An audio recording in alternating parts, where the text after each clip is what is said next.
Welcome to this module of Professor Messer's free CompTIA Network Plus certification training course, the only online training course with the cleaning power of borax. I'm James Messer, and in this module, we're going to talk about common network devices. This comes from our CompTIA Network Plus requirements from N10-004. That's our Network Plus exam. Section 3.1 says that we need to know how to install, configure, and differentiate between common network devices. And it lists quite a few network devices here. These are things like hub repeaters, access points, routers, firewalls. We're going to go through what each one of these things in, but the important thing to keep in mind is you're going to find these kinds of devices in almost anybody's network. So if you walk into a small building, you walk into a large office, you even might have a home office, you may already have a number of these devices there. So it's important that we know about them. Let's start with the mainstay of the industry, something called the modem. This is a picture of the modem, the one that I use in one of my desktop systems, and it's something that's been around for a long time. Modem stands for modulator demodulator. The job of a modem is to take these digital signals that are inside of a computer and create sounds from them, create these audio signals that we can send across a telephone line, which is exactly the way this is designed. It's got these RJ11 connectors in here. One connection would go into the wall jack where you get dial tone from. The other connectors here in case you want to put a phone on the other side so you can continue to use the phone line even though you're also plugging in a modem into the middle of that. On the other side of the line needs to be a modem as well that will take those audio signals and those analog sounds and convert them back into digital signals. The modems on both sides also have to understand each other. There's a number of modem standards out there.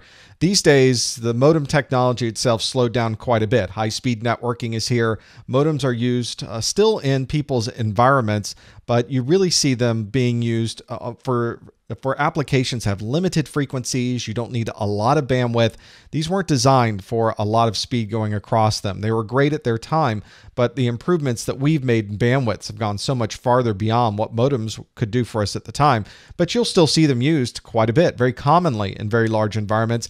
If there's a server that's been around a number of years that dials up at the middle of the night, transfers a file and hangs up the phone again, there may not need to be always on network connection for that. It may be that this device is receiving phone calls from a lot of different devices through the modem, and it's receiving all of those during the night. When you wake up in the next day, now you see the application has transferred all those very small files into this machine. So you still use it for utility functions to connect outside of the network and get to devices, but it's really more of a utilitarian purpose these days rather than something that we're using for mainstream communications. Where we're connecting most of our devices these days is with a network interface card, or a NIC. Sometimes we call it a NIC card, but that's a little redundant. This really stands for a network adapter. This has the same type of form factor when it's inside of a desktop computer. This is a NIC that has an RJ45 connector on it. This is an Ethernet NIC, and there can be network interface cards for many different topologies. You need to have NIC cards for Ethernet. You need a different kind of card for a wide area network connection, and there are many different kinds of interfaces for wide area networks. You need different kinds of network interface cards for token ring. So it just depends the type of network you're plugging into as to the type of NIC that you will need. Now, server NICs and router NICs and workstation NICs, you'll see these everywhere, and they may not necessarily be something like this, where it is something that's in a card. It may also be integrated into the motherboard. It may be on a USB connection. It may be through some other interface on a laptop, for instance, to be able to connect to an Ethernet network or connect to a token ring network. So it doesn't always look like this, but regardless of the form factor, regardless of how it's been integrated into the system, we still refer to it as a network interface card. As we start drilling down into other devices that you would commonly see on a network, the next one we'll look at is called a repeater. A repeater, like the name implies, takes a signal and repeats it. The idea is that it is sitting somewhere on the edge of the signal strength range. It receives the signal, regenerates it, and sends it on its way. So we can extend the length of a network that normally the signal would have degraded by the time it got all the way down. If we put a repeater right in the middle, we can regenerate the signal and it will make itself all the way through the network. This is really considered an OSI layer 1 device. It works at that physical level. It doesn't make any routing decisions. It doesn't make any switching decisions. It simply sits on the network, takes traffic in, packages it up, makes sure the signal is still there, sends it back out the other way without changing a thing to the signal. It's really nice to have, especially if you're on these long distances between buildings. They're used quite a bit with fiber connections for wide area network providers that have to go over very, very long distances. You need a repeater in the middle with some power that is regenerating the signal and sending it on its way. Where we start to see more of these in our environments today, around our home offices, around our business offices, is when we need to take a wireless signal and repeat it. This is a wireless repeater that's on the screen here. It receives a wireless signal on one channel, takes that signal in and retransmit it out on another channel. It's the same signal, it's going across that network, but in that way I can move around my office environment, and even if I'm getting outside the range of that first access point, now this repeater is in the middle and extending the signal out quite a bit. It can be extremely useful for wireless, but just remember that we also have them for wired and for fiber and those types of network connections. Many different kinds of repeaters out there. One of the first types of networking infrastructure devices that we saw on our networks is something called a hub. Hub is also referred to as a multi-port repeater, and that's because it works very similar to that repeater we were just talking about. It receives information in on one port and it retransmits it. Instead of out a second port, it retransmits it to every other port on the hub. That means if traffic was coming in port 1, it would get repeated to 2, 3, and 4. If traffic was coming into port 4, it would get repeated to 1, 2, and 3. And works the same way on all the ports that are on that hub. If you have a 24-port hub, it works across all 24 of those ports simultaneously. And because of that, we think about an Ethernet hub as a layer 1 device. It really is essentially doing exactly the same thing that that repeater is doing. We saw these very early on in networking, especially when you had a centralized network. Everything came back to a centralized IDF or MDF, and you had very large hubs with multiple ports in them so that you could connect together everybody in your environment. As the speeds of our network increased, however, and people really started taking advantage of the network, transferring a lot of files, and finally, of course, we needed connectivity outside of our environments, the hub became a little less efficient. Since everything going into the hub had to be repeated everywhere else, there was quite a lot of contention to be able to send and receive traffic, especially if everybody's trying to do that at the same time. It's one of those situations where you can't hear what's going on if you're talking at the same time. And so now hubs became a little less functional for us. We needed a different kind of technology, and we'll talk about that in just a moment. Where you really see hubs working is at this 10 megabit and 100 megabit speed. And there is a standard for gigabit speed hubs, but there never was created the real hardware. Nobody ever thought to bring to market a gigabit speed hub. So you just don't see them out there in the market. But the capability still exists for 10 megabit and 100 megabit if you can get your hands on them. They are kind of hard to find these days. They're very useful if you're doing network analysis. You want to plug into a connection that is going from a workstation to a server, and you also want to plug in a third device like a packet analysis device. This is a great thing to use. It's inexpensive. You plug all the devices in and they work perfectly. It's just very hard to find hubs these days. Almost all of the manufacturers have switched over to more of a switching technology. Well, as we were mentioning with hubs, when we started putting a lot of people on the network, it became difficult for anybody to get anything done because all of the bandwidth and all of the contention that there was with everybody talking at the same time. So very often in these large environments, we would integrate a bridge or two. A bridge is really designed to connect two physical networks. And the idea is that we could split up this very busy network into two separate physical pieces, but connect them together with the bridge. They all conversed locally amongst themselves, so there wasn't a lot of contention there. And whenever they needed to connect to a device on the other network, they simply connected through this bridge. We also used bridge to connect different topologies together. If you had a token ring network and you had an Ethernet network, this was one of the first ways that you could connect those together. In fact, this is an old IBM bridge that has on one card and one Ethernet port and the other card one token ring port. So there wasn't a lot of port density in these devices. They were very early on in the ideas of networking and what we were doing, that evolutionary process, but they were extremely functional in the way that they worked, and they helped us get around some of these physical limitation sizes of our networks. This is an OSI layer 2 device. So it is looking at the data link control layer. It is looking at the MAC address of this traffic going over the network. And it decides based on a table that it builds inside of the bridge where traffic should go. If the traffic is all on this network, it should stay there. But if anybody needs to talk to the other network, it recognizes the destination MAC address and knows that it should be transferring information from one of those networks to the other, essentially bridging them together. It was a great technology. It worked extremely well. We just had a problem with port density and ultimately with the overall speed of the technology. When we talk about bridges these days, a lot of the bridges are wireless bridges. When we talk about wireless access points, there really is nothing more than a wireless bridge. It's not routing, it's simply bridging or switching the information from an Ethernet network to a wired network. So we've taken that old concept of taking Ethernet and transferring it over to Token Ring and Token Ring back to Ethernet, and we've simply updated it so that it can be used from an wired Ethernet connection to a wireless network and back. The introduction of the network switch was a watershed event in networking. It really changed the way that we design networks. It changed the way that we design applications. It changed the way that we interconnected our networks together. It really changed how we were able to move from a slower type networking infrastructure into what we really have today in our modern switch networks. The difference between a bridge and a switch at its functional level, there's not much difference. It's actually very identical in the way that it operates. But imagine if you had a bridge where every single device on here was actually its own separate bridge. You were bridging between every single one of these different ports on here. And this was able to happen because we have this something called ASICs, an application-specific integrated circuit. These ASICs allowed us to have very intelligent switch ports. And that means that two ports that are talking to each other on this switch are completely separate and independent from two other ports that are talking to each other on the switch.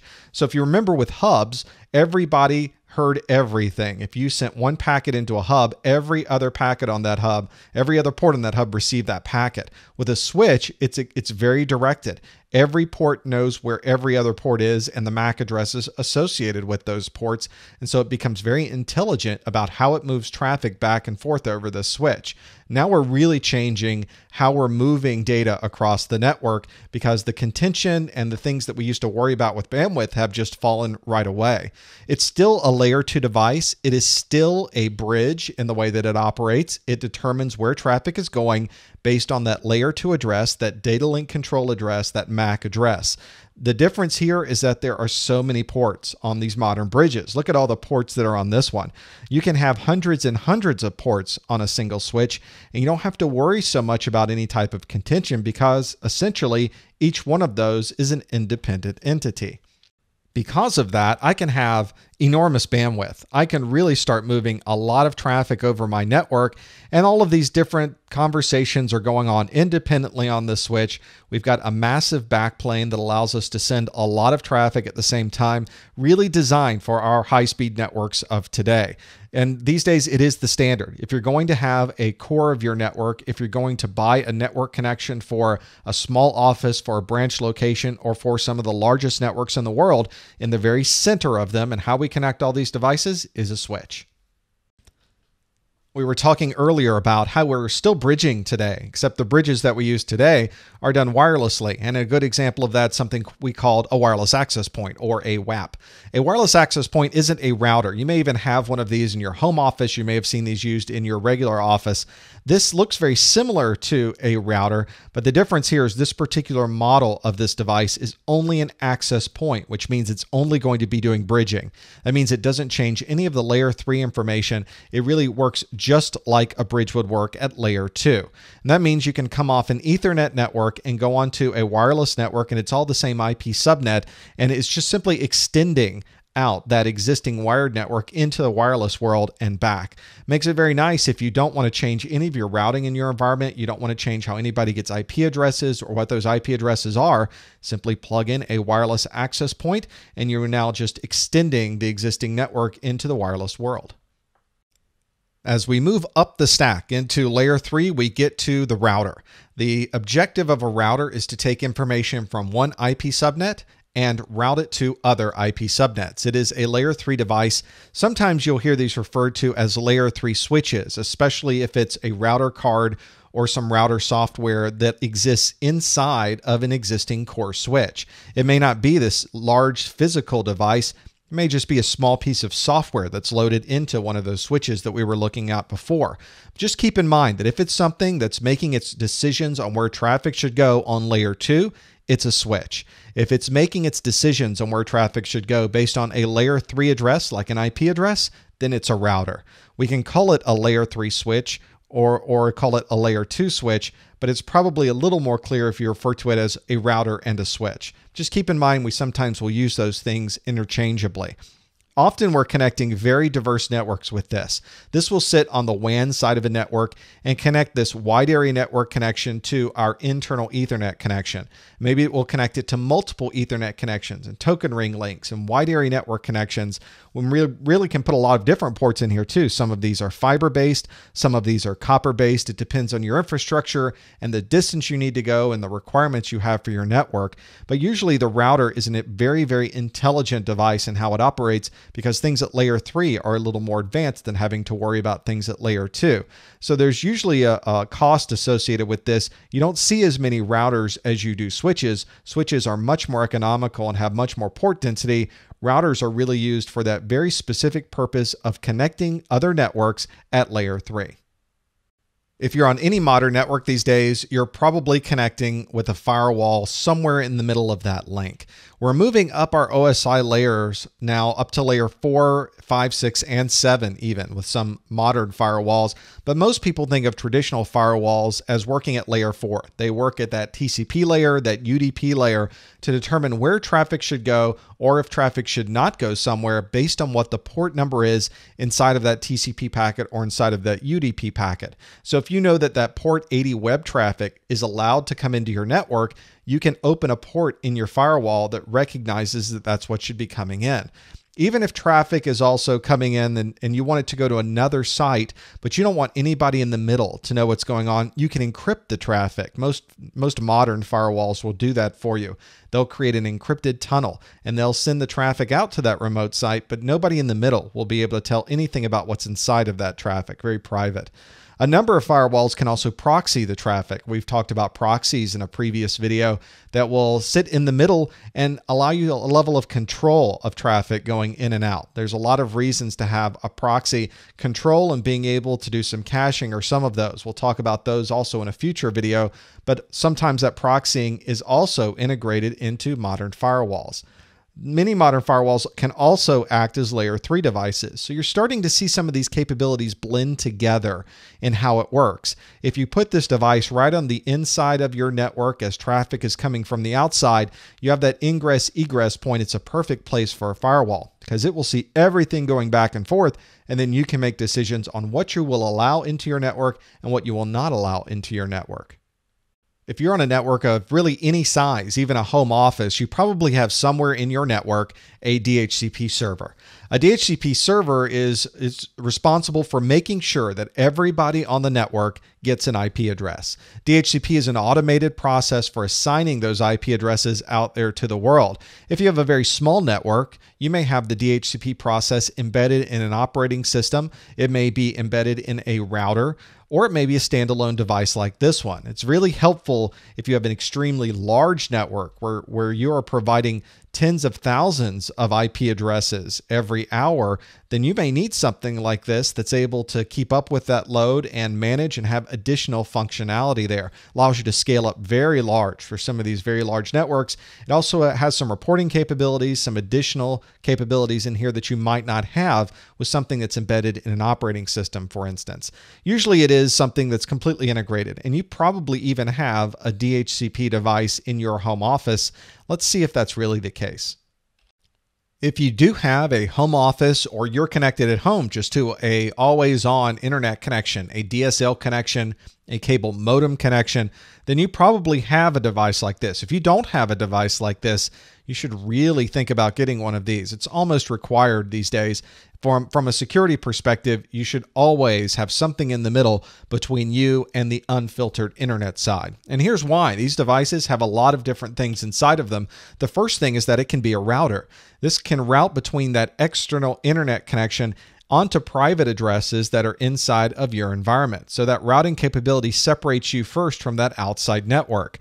You'll notice it also has an antenna on it, so it can also act as a wireless access point. In my home, I actually have two of these. I have a primary router, and then I've run a line all the way across the other side of my house, and I'm plugging one of these devices in not to route, but to simply extend the Ethernet network to be a separate wireless access point, so I have signal coverage all over my home.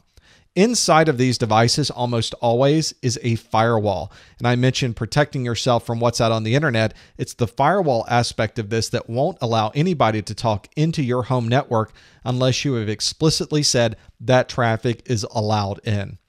Inside of this device is also a DHCP server. You may recall on your home network, you don't give your IP addresses manually. You don't assign them into machines and configure them. You simply turn on your computer and it connects to the internet and everything's great. And that's because inside of this device by default is a DHCP server. This is also, on the back side of it, a switch. There are physical Ethernet switch connections on here, so you can plug in multiple devices. You can plug in printers or other computers, and they're switching between each other on the wired network, and you're communicating through your routed and bridge networks through the wireless access point to everybody else who's connected wirelessly. Truly an all-in-one device. And let's put it together. What if we had all of these devices in a normal enterprise network? It would look something like this. So the idea is that you would have these workstations in your network, or perhaps people with wireless laptops, and those workstations are either directly connected to a switch that's then connected to this core switch, or these may be devices that are connected directly into these core switches. Also connected to the core, perhaps a wireless access point so that you can access your corporate network from a wireless desktop. You also have the ideas of having separate DHCP servers. They would plug into the core so that the first thing that happens if these workstations would like to communicate out to the internet is they get an IP address from their DHCP server, or the wireless laptop communicates through the access point to the DHCP server and back. Now that we have an IP address, we can communicate to the internet, but you just aren't directly connected to the internet. You first must go through a router, which is going to connect you to that outside network. And before it gets out to the outside network, you all usually have a firewall in place to prevent anybody who should not be coming into the network from coming in, and perhaps even limiting what you're able to do going out. For protecting your network and your applications, that becomes very important. And finally, we're out to the internet. And each one of these things goes back and forth. In almost everybody's network these days, the smallest networks to the largest networks, you have something like this set up. And almost always, each one of these will be somewhere on that local network in some way, shape, or form. It's review time. Let's see what we've learned. Let's start with our first question regarding these common network devices. What OSI Layer 3 device connects different IP subnets? Do you recall what device that was? At Layer 3, it would be a router. Next question, what device automatically assigns IP addresses? This may be an external device. It may be integrated into another device. That would be the DHCP server. And lastly, what OSI Layer 1 device retransmits a network signal? One of the first devices we talked about in this module was a repeater. Repeats what's coming in and sends it right out the other direction on the other side. That is our Common Network Devices module, where we've looked at installing, configuring, and differentiating between these common routers, repeaters, switches, access points, and other devices. If you would like to watch other Network Plus videos, participate in our message board, send me a message, or much more, you can visit our website, freenetworkplus.com.